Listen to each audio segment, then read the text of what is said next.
আজকে একটা common topic নিয়ে কথা বলবো, যে টপিকটাকে শুরুই করছি কথাটা দিয়ে, এটা আমার জন্যে নয়, এটা আমার জন্যে নয়। এই 4টা শব্দ আমরা আগেই বুঝলি এটা আমার জন্য নয়। আমাদের জন কাজটা বোরিং লাগে, আমাদের জন কাজটা করতে মন করে না, সেটাকেই বলতে এটা আমার জন্য নয়।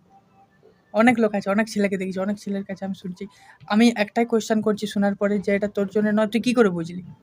ওর কাছে কোনো জবাব নেই। ও কী করে বুঝবে যে ওটা ওর জন্য নয়? কারণ ও ওটা মনে মনে থিঙ্কিং করছে, যেটা আমার ভালো লাগছে না, মানে এটা আমার জন্য নয়। পড়াশোনাটা কারো কারো ভালো লাগে না, সে বলে পড়াশোনাটা আমার জন্য নয়, অন্য কিছু বটে। ভাই একবার তো ঢুকে দেখ জিনিসটার মধ্যে, আমরা কি পড়াশোনাটা ট্রাই করবো না? পড়াশোনাটা বোরিং লাগছে, পড়াশোনাটা আমার জন্য নয় আমরা বল দিই। পড়াশোনার মধ্যে ঢোকার পর আমরা জানি যে না, জিনিসটাকে নেওয়া সহজ লাগছে, জিনিসটাকে বুঝতে সহজ লাগছে, তাহলে ওটা তোমার জন্য পড়ে, তারপরে তুই ওইখান থেকে বার হ।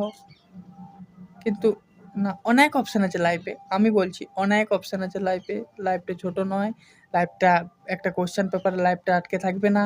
পরীক্ষাটাও এক্সামটাও লাইফের একটা পার্ট বটে, সব মেনে নিলাম, সব মেনে নিলাম। কিন্তু আমরা আগের থেকে জাজ করবো কি জন্যে যে এটা আমার জন্য বটে, এটা আমার জন্য নয়?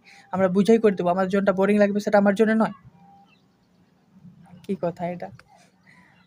জিনিসটার মধ্যে ঢুকলে, জিনিসটার মধ্যে জানলে তবে না বুঝবো যে এটা আমার বোরিং লাগছে নাকি এটা আমার ভালো লাগছে। ভালোটা আর বোরিংটা আমরা তখনই বুঝতে পারবো যখন ওটার মধ্যে ঢুকবো। জানলামই না, আগেই বলে দিলাম এটা বোরিং লাগছে। তাই জিনিসটাকে বোঝার চেষ্টা করো, জানার চেষ্টা করো, তারপরে জাজ করো। জাজটাও তোমার হাতে, আর লাইফের ডিসিশানগুলোও তোমার হাতে। মা বাবা কিছুদিন পর্যন্ত বলবে পড়তে বসবা কিছু, তারপর আর মা বাবা কিছু বলবে না।